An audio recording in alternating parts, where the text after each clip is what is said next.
This week, we're going to begin our discussion about The Scarlet Letter by Nathaniel Hawthorne, one of his most well-known works. Though it was something of an instant bestseller when it was published in 1850, literary critics have often been divided over what Hawthorne was saying or what he intended to say with the story. Some thought that it was a nuanced Christian work. Others saw it as a work that attacked Christianity and religion in general. And still others saw Hawthorne as being more concerned with the Romantic movement in literature of the 19th century and not really too concerned about religion at all. Some residents of Salem didn't like having their ancestors depicted in such a poor light, and others took pride that their town could boast of an author of Hawthorne's status. So it was a novel that generated a lot of discussion, a lot of conversation, a lot of controversy even. And like I said, it's always been popular. It's a deeply psychological novel, delving into the minds and into the hearts of its chief characters, Hester Prynne, Arthur Dimmesdale, and Roger Chillingworth. It's similar to Melville's Billy Budd in that manner. Some critics even thought that Hawthorne overdid this focus on the internal. They thought that he was morbidly obsessed with what all of the characters were thinking about and feeling at any given moment. For the purposes of this lecture, though you can feel free to disagree with me, I'm going to suggest that what Hawthorne is attacking in The Scarlet Letter isn't so much Christianity itself, but the legalism of the Puritans of the time that he's writing about. Much like the Pharisees and scribes in the Gospels, the Puritans profess to be religious and to be right with God, but through their actions we can see that they're not abiding by the true precepts of Scripture. The novel begins, for example, with the Puritans punishing the young woman Hester Prynne for the sin of adultery. Her husband has been presumed lost at sea, and she's had illicit relations with some man from the village, but she won't say who. Now, to suggest that the Puritans are in the wrong here isn't to suggest that Hester Prynne is in the right, of course. She has committed a grave sin. But how the Puritans react to this transgression tell us that they're really no better than she is. The Bible talks about how to handle such cases when a member of the church falls into sin, and gives instruction both how to discipline and, importantly, how to restore the fallen member back into the good grace of God and of the community. There is no restoration laid out for Hester. There is no avenue of forgiveness. Instead, she's forced to wear a brand on the fabric of her clothing, a scarlet letter A, which stands for adulteress, and this, of course, forever marks her as an adulteress and makes her a negative example to the rest of the community. This decree isn't biblically based because it gives no opportunity for second chances. And some of the Puritans in the town, even then, don't think that the law has gone far enough in punishing Hester.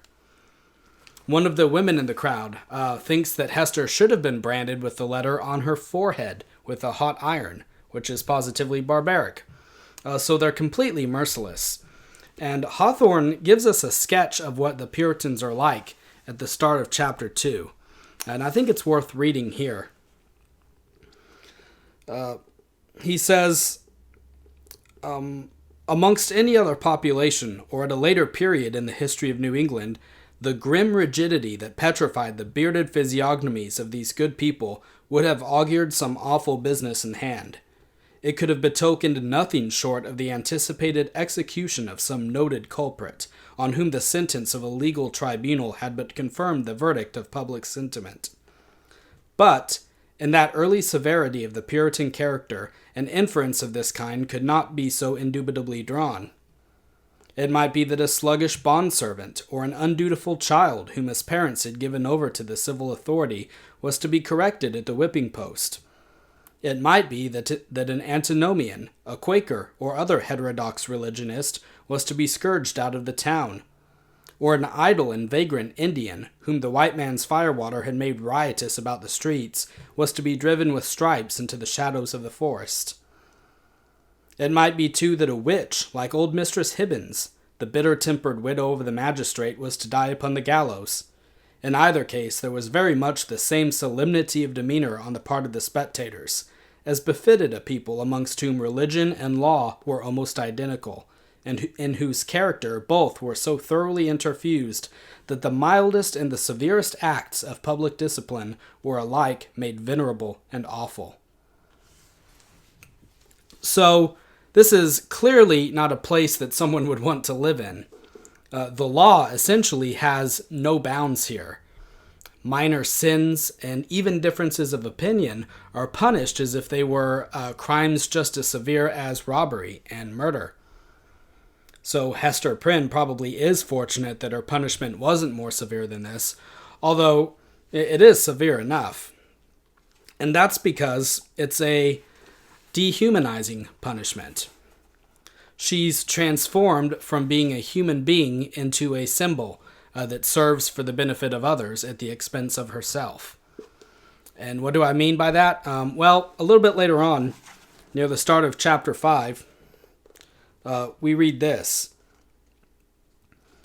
And this is talking about Hester and her future after she's been caught. The days of the far-off future would toil onward, still with the same burden for her to take up and bear along with her, but never to fling down. For the accumulating days and added years would pile up their misery upon the heap of shame. Throughout them all, giving up her individuality, she would become the general symbol at which the preacher and moralist might point, and in which they might vivify and embody their images of woman's frailty and sinful passion. Thus, the young and pure would be taught to look at her with the scarlet letter flaming on her breast. At her, the child of honorable parents. At her, the mother of a babe that would hereafter be a woman. At her, who had once been innocent, as the figure, the body, the reality of sin. And over her grave the infamy that she must carry thither would be her only monument. So even a punishment such as, say, public execution, allows the condemned to retain some sense of their own personality and dignity. The book says, individuality. But here, Hester, in essence, ceases to be one of the fellow townspeople. She's made into an outcast, an object to be pointed at. And Hawthorne toys with the psychological effects of social stigma quite a bit in this novel. And in later chapters, we'll see that he's aware of what he's doing. He's transforming Hester into the ultimate example of a literary type we talked about earlier in the term, the romantic hero, also known as the Byronic hero. Remember that the romantic hero is someone who rejects conventional norms and who rejects society and who is rejected by society in return. It's also someone who typically has a dark or a haunted past and who sees themselves as being cut off from the rest of humanity through their own actions or their own weaknesses. And Hester certainly fits this description, and it's probably why there's a certain amount of grandeur to her as well in the opening chapters. She holds her head up, feigning to be proud, even in the midst of her humiliating punishment. But Hester isn't entirely alone in this new life of hers. She has a child, the result of her sin, and she names this child Pearl. There's almost something supernatural about Pearl, from how Hawthorne describes her. She's referred to sometimes as a fairy, and other times as an elf or as an imp, and she's seen as otherworldly. But the strange effect that she has on others is actually heightened by how Hester chooses to dress her. That almost rhymed. Anyway, we read this about Pearl's manner of dress.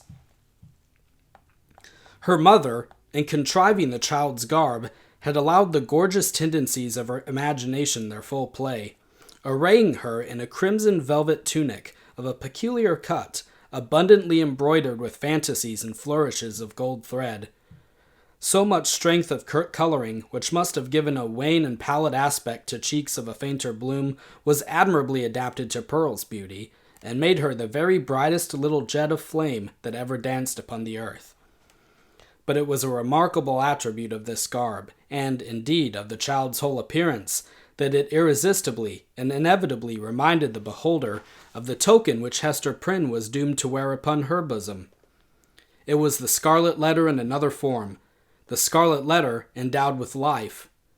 The mother herself, as if the red ignominy were so deeply scorched into her brain that all her conceptions assumed its form, had carefully wrought out the similitude, lavishing many hours of morbid ingenuity to create an analogy between the object of her affection and the emblem of her guilt and torture. So, Pearl has been transformed into a symbol too. And anyone who has been made into something more than a mere mortal by the imagination is bound to seem otherworldly or strange to others, either others in the story or to the readers. Think about Georgiana, Aylmer's wife, in Hawthorne's story The Birthmark, which we talked about last week.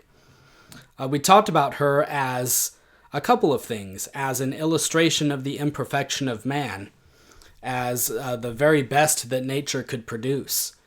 And in those discussions, although they're profitable, it's easy to forget that she's a human too, a human character. And here, with Hester and Pearl transformed into walking symbols of sin and guilt, we might be tempted to associate them specifically and almost exclusively with those ideas, and not with other trains of thought that come along with being human. So it would be a danger to think of Pearl as exclusively an embodiment of sin. She has other traits too. And this is one of the dangers, but also it's one of the really cool things about the psychological novel in general. It makes the internal external. Emotions, thoughts, and feelings are rendered in human likeness. So guilt isn't just something that weighs on Hester's mind like it might be in another novel by another writer. It's constantly present before her in the waking world due to the decisions that Hawthorne makes in terms of imagery and in terms of symbol.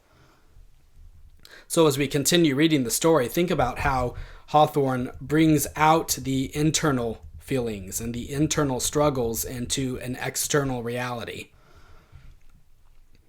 There are two other characters who play important roles in this story, Arthur Dimmesdale and Roger Chillingworth. Dimmesdale is the local minister, Hester's minister, and Roger Chillingworth is a stranger to the land who has just arrived, but we pick up that he has a past history with Hester. But I want to put off a discussion of them until next time, when the novel's narration shifts to the relationship that those two have with each other.